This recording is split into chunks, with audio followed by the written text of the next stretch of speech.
How do we practice a day of rest in 2021?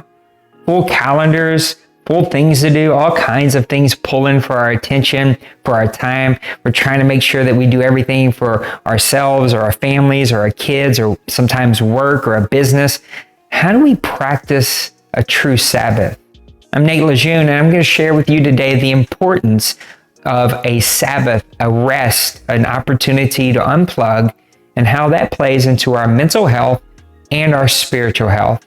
As we continue to walk through our series, Mind Matters, as we want to experience deeper depths of healing and health when it comes to our mental and spiritual selves. I can't wait to jump into this, so let's go get into it.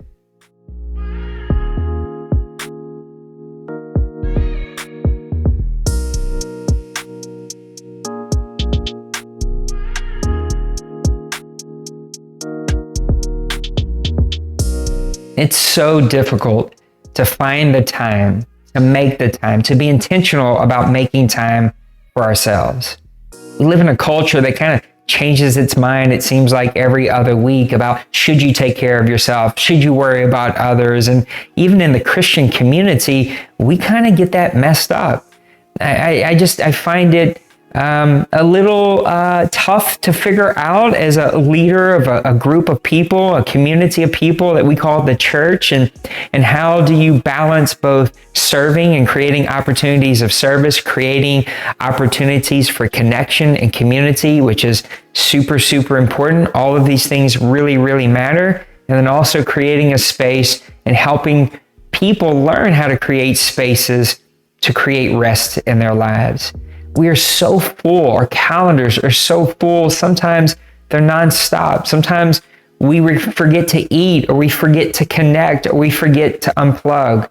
Some of us have really great hobbies, and some of us struggle with finding ways to take care of ourselves. Ezekiel 20:20 says this, "And keep my Sabbath holy, that they may be a sign between me and you, that you may know that I am the Lord your God." Sometimes we're so busy because we want to be in control. We have to make this happen. We have to push this through. We have to be the ones that make this happen for ourselves, for our family, for our kids, and we go all the time. And it leads to burnout. It leads to people crashing. It sometimes leads to divorces or a loss of a business or a job, or it leads to just some unhealthy decision making and some unhealthy choices in our lives. Just having a Sabbath, an opportunity to unplug, to disengage from everything that's going on around us, for having that opportunity to focus on ourselves and those that matter most important to us, whether they're our family or our kids or our wives or our mates or whatever it looks like for you in your life. But just having an opportunity to unplug, to slow down, and to take care of yourself. Often it can just be rest, just making sure that you get enough rest, intentionally carving out time to go to bed early, or to get enough sleep, or to at least create a place in your life where you can decompress before going to bed and get a good solid night rest. Sleep is so important.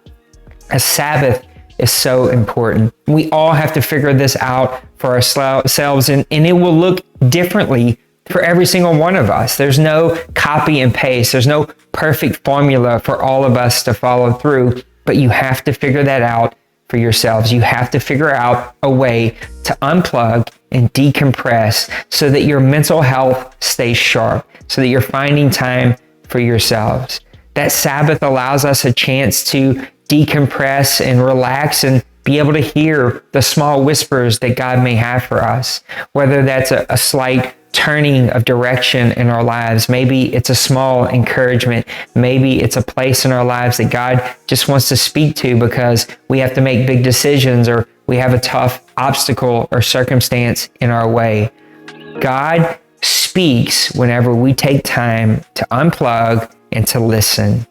You need to take care of yourselves. You got to carve that time out. You have to find a way to unplug, decompress, and practice some form of a Sabbath, especially when we're working 6-7 days a week. And sometimes we're working 6 days a week and we're in church all day. And I'm not saying that's a bad thing. It's a good thing to be plugged in with your community, to hear the word of God, to worship corporately with friends and family. That cannot go away. But at the same time, we have to figure out a way to have a Sabbath, whether it's protecting one night a week where it's just you and your family, no internet, no phone, no friends, whether it's a whole day that you set aside and you spend the morning unplugging or resting or sleeping in late, whatever that looks like for you, find a Sabbath, unplug, decompress, allow yourself an opportunity to reflect, to lean into what God is saying for your lives, to get some direction,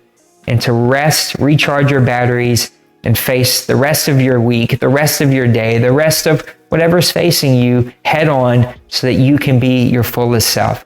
We have to practice the Sabbath. Figure that out, step into it, and know that someone's always here to help you.